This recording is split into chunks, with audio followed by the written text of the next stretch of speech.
जी, क्या नाम है आपका? कुंवर कुलदीप सिंह।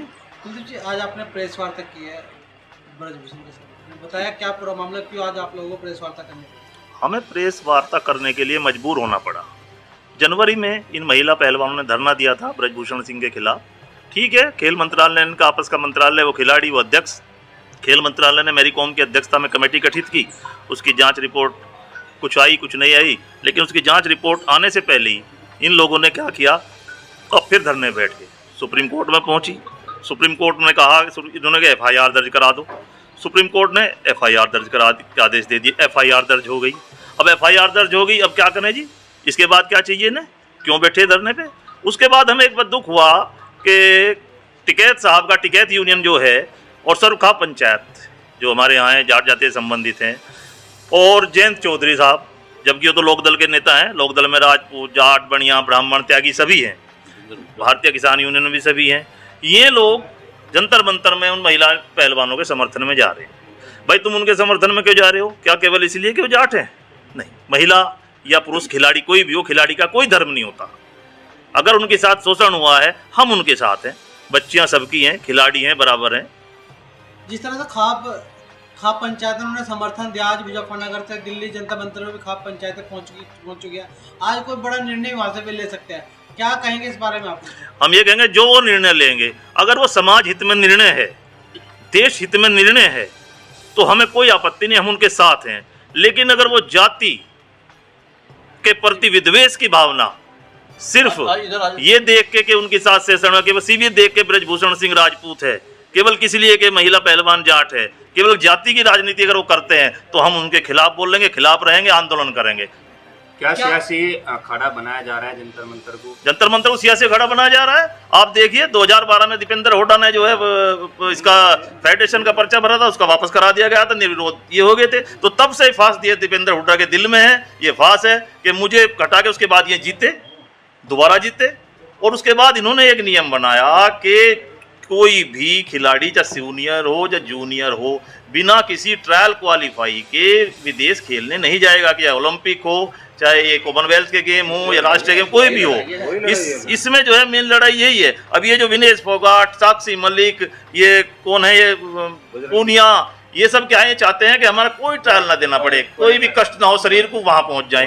एक कर दिया कि सभी राज्यों को कोटा फिक्स कर दिया। लेकिन सबसे ज्यादा बाहर कौन जाता है? हरियाणा। क्या लग रहा है, ये दो वर्चस्व की लड़ाई, एक तरफ जाट समाज होगा, एक तरफ राजपूत समाज होगा, दोनों पक्षों के बीच लड़ाई लग रही है? नहीं, ये राजपूत जाट तो बाद में जाएगा, जब तक है, हम तो जब तक जांच नहीं होती। लेकिन हम तो एक जवाब दे रहे हैं। हम टिकैत यूनियन सरुखा पंचायत को केवल एक संदेश देना चाहते हैं कि अगर तुम अपने आप में बहुत बड़े, कि मैं ट्रैक्टर, इतने ट्रैक्टर, तुमसे ज्यादा ट्रैक्टर है, तुमसे ज्यादा जमीन है, तुमसे ज्यादा आदमी है, तुमसे ज्यादा पैसा है, तुमसे ज्यादा दिली हौसला है, जवाब ईंट का जवाब पत्थर से देंगे। लेकिन हम ये चाहते हैं कि वो भी बच्ची हमारी है। हम फिर भी कह रहे हैं, हम फिर भी जाति की राजनीति नहीं करते। अगर उनके साथ यौन शोषण हुआ है तो ब्रजभूषण सिंह को सजा मिलनी चाहिए, और नहीं हुआ है तो उन पीछे खड़ी हुई ताकतों को, उन्हें भी सजा मिलनी चाहिए। जिस तरह का आरोप पे लड़कियां लगा रही है, सभी लोग उनके समर्थन में पहुंच रहे हैं, क्या आप उनके आरोपों को सही मानते हैं? पहले भी इसमें जांच हुई है, अब पॉक्सो में मुकदमा भी दर्ज हो चुका है। मैं उन आरोप के बारे में बताना चाहता हूँ। विनेश फोगाट जी का आरोप है 2015 में टर्की में उनके साथ गलत तरीके से छुआछूत अध्यक्ष ने की। लेकिन जब समिति ने ही जांच करी तो 2015 में ब्रजभूषण सिंह टर्की ही नहीं गए।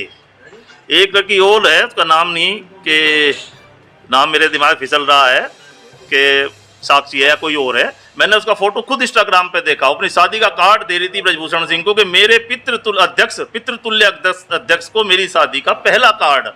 वो पितृतुल्य अध्यक्ष एकदम यौन शोषण का आरोपी कैसे हो गया? ये आरोप दिलाने में गलत है, बिल्कुल गलत है। राजपूत स्वाभिमान मंच किस तरह की रणनीति बनाएगा आगे अगर इस तरह चलता? राजपूत स्वाभिमान मंच की रणनीति ये है कि पहले तो हम देखेंगे कि सरुखा पंचायत, विपक्षी दल, लोक दल या हमारे भी ये दल, और सबसे बड़ी बात ये है कि हम ये देखते हैं कि आज राजपूत तो आपने को ऐसा है महसूस कर रहा कि हमारी तो जाति का भी पार्टी का नेता, कोई बीजेपी का, लोक दल का, वो नहीं बोल रहा, और ये दूसरी जाति के नेता, चाहे बीजेपी के हो चाहे कुछ हो, कुछ सब इसके समर्थन में बोल रहे। ठाकुर समाज भी अब लड़ाई लड़ने को तैयार, लड़ाई लड़ेगा। और अगर कोई नहीं बोलने का, सपोज दैट हम राजनीतिक रूप से अभी मानते हैं पश्चिम उत्तर प्रदेश में कमजोर है राजनीतिक रूप से, लेकिन हम ये इन लोगों को जो हमारी वोट पर केंद्रीय मंत्री भी बन रहे हैं हमारी वोट पर, खाली एमएलए और एमपी बन रहे हैं, और फिर इन्हें हराने के लिए दूसरी को वोट दें, वो भी हमारे खिलाफ जा रहे हैं। तो हम चुनाव का बहिष्कार करेंगे अगर यही मामला चलता यही मामला रहा, और इसको पूरे उत्तर प्रदेश में लेकर जाएंगे कि चुनाव का बहिष्कार किया जाए। जब तक ओवरसाइट कमेटी के सामने आपने जो कहना था कह दिया, उसका इंतजार आपने नहीं किया। अब सुप्रीम कोर्ट आप गए, सुप्रीम कोर्ट ने निर्देश दे दिया, एफआईआर दर्ज हो गई। कल मैं इनके बयान सुन रहा था, अपने बयान में कह रहे हैं कि दिल्ली पुलिस पर भरोसा नहीं है। तो भैया दिल्ली पुलिस पर भरोसा नहीं है, हमारी बात पर भरोसा नहीं है। जो तथ्य है, प्रूफ है, आपके फोटोग्राफ हैं, हमारे साथ आपके शादी के फोटोग्राफ हैं, मेरी फैमिली के साथ आपके फोटोग्राफ हैं, मेरी रिश्तेदारी में आप गई हैं, मेरे फोटोग्राफ हैं, मेरे बच्चों के साथ आपके फोटोग्राफ हैं, आपके घर में गया हूँ उस फोटोग्राफ है। आप किसी पर भरोसा नहीं करेंगे। केवल अब तक केवल मेरे ऊपर थे, केवल मेरे को वो कर रहे थे। अब आपके मंच से नारा लग रहा है, अब आज कह रहे हैं कि राजनीतिक दलों से मेरा कोई संबंध नहीं है। तो कौन हाथ जोड़ करके अपील किया था? अभी 3 दिन, सुन लीजिए मेरी बात साहब, मेरी भी बात सुनिए पहले, उसके बाद जो क्वेश्चन। 3-4 दिन पहले इन्होंने हाथ जोड़ करके अपील किया कि देश के सारे प्रेस सबको मैं आमंत्रित करता हूं। उन्होंने कहा कि मेरी एक भूल थी कि जो मैंने राजनीतिक दलों को मना किया था, मेरी एक भूल थी। और उन्होंने अपील की, लोग आए और उसी मंच से नारा लगता है, हमारे मोदी जी के खिलाफ नारा लगता है कि मोदी तेरे टुकड़े होंगे, मोदी तेरे टुकड़े होंगे, आज नहीं तो कल होंगे। और योगी जी का मजाक उड़ाया जा रहा है। आज ये मंच क्या है? ये क्या मंच खिलाड़ियों का है? ये खिलाड़ियों का मंच नहीं है। और ये शुरू से सियासी है, ये शुरू से सियासत चल रही है, ये पहले दिन से सियासत चल रही है, फर्स्ट डे से सियासत चल रही है। इनको अगर मुझसे तकलीफ होती तो 1 सप्ताह पहले मुझसे मिलने ना आते। सारे खिलाड़ी आए हैं, और किस लिए आए ये भी बता सकता हूं कि सर मेरा कैंप में नाम डाल दीजिएगा, सर मुझे ट्रायल की परमिशन दे दीजिएगा। मैंने सबसे कहा कि कोई दिक्कत नहीं है, एक एप्लीकेशन आप भेज दो, आपको ट्रायल की परमिशन मिल जाएगी। एक कारोबारी है, बाबा है, और कुछ लोग हैं, क्योंकि मेरे पास ऐसी कोई तस्वीर नहीं है जिससे मैं सब कुछ देख लूं।